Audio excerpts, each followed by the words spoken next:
All right, folks.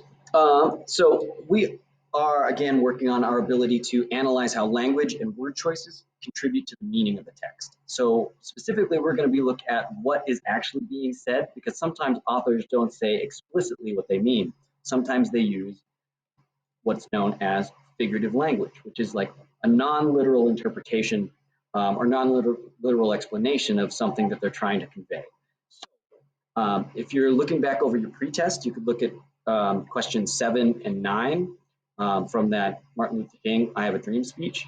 And overall, 81% of students were able to analyze this correctly, but only 29 of students were able to do this. And this may be because they didn't know what an illusions was or why they were being used.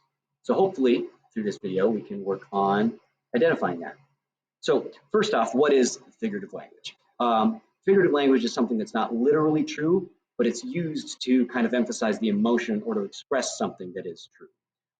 It's a way to keep your writing fresh, right? It reinforces main ideas and concepts in new and unique ways, right? You can always come up with a new metaphor or a simile to try and make a person understand what something is, but also the emotion behind it. It's really just an expression of ideas in a creative way.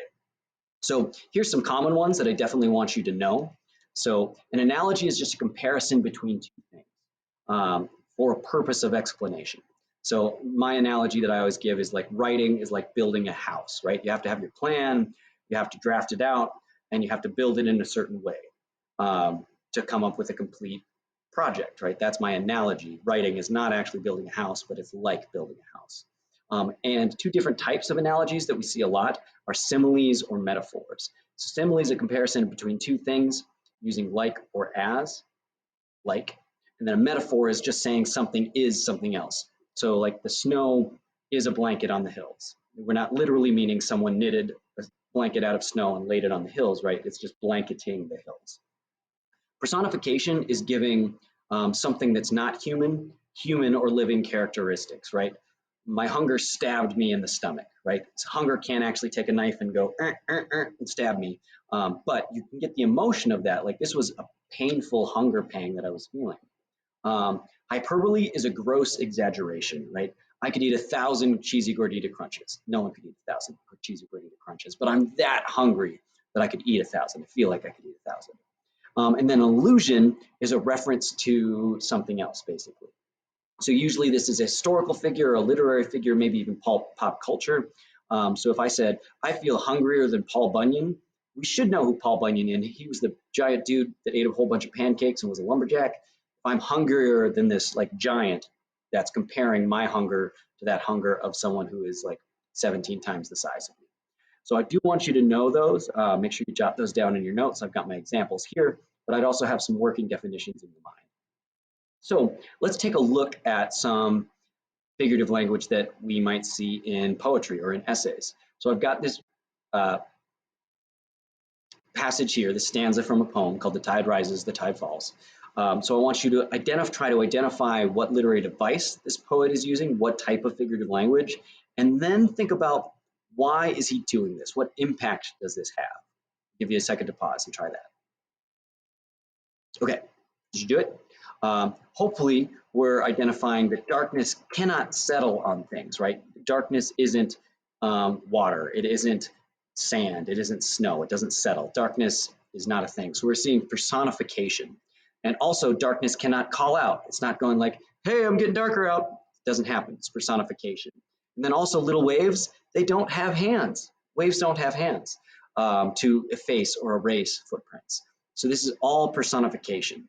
So what I might do is say something like this, that Longfellow, the author of this poem, is using personification to give human correct characteristics to these things, to give them almost the feel of being a character in this poem.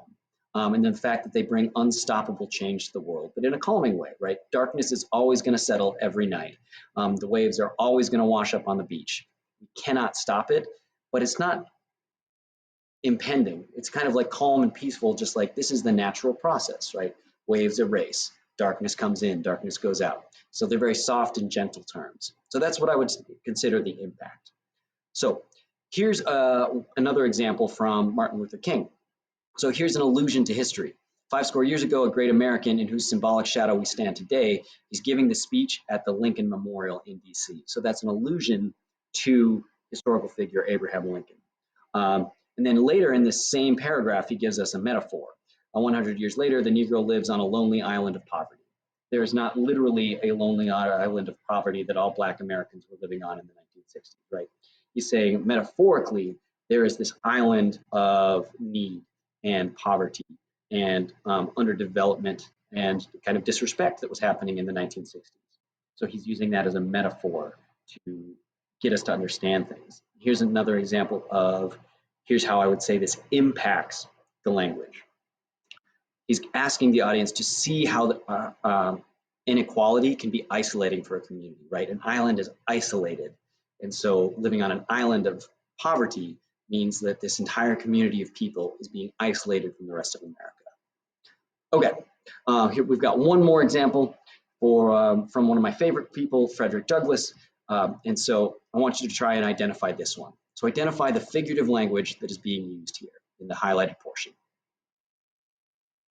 Did you do it? Did you pause it? Cool. Well, let's kind of work backwards and use process of elimination. So we do have some comparisons here, but there's no like or as, so it's not a simile. And I don't think there's any personification here because music and violins do go together. Flame and flint and steel do go together to make fire. And I don't feel like there's any exaggeration. So he's using an analogy here to compare fire and music to education. So I would say if you got B, you're on the right track. That's an analogy. So next one, which is a little bit tougher, what's the reason why he's doing this? Again, pause, give yourself a chance to try and answer.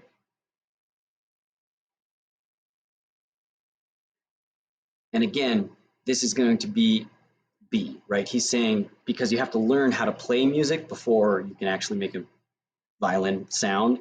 He's saying human beings need to learn things before they can actually become like their true selves, become like a fully functioning human being. There needs to be some element of education in forming those folks. All right, so in recap, make sure you have definitions for these guys. Make sure you know what figurative language is, and then make sure you're trying to identify, okay, why is this author using this piece of figurative language? All right, good luck, folks.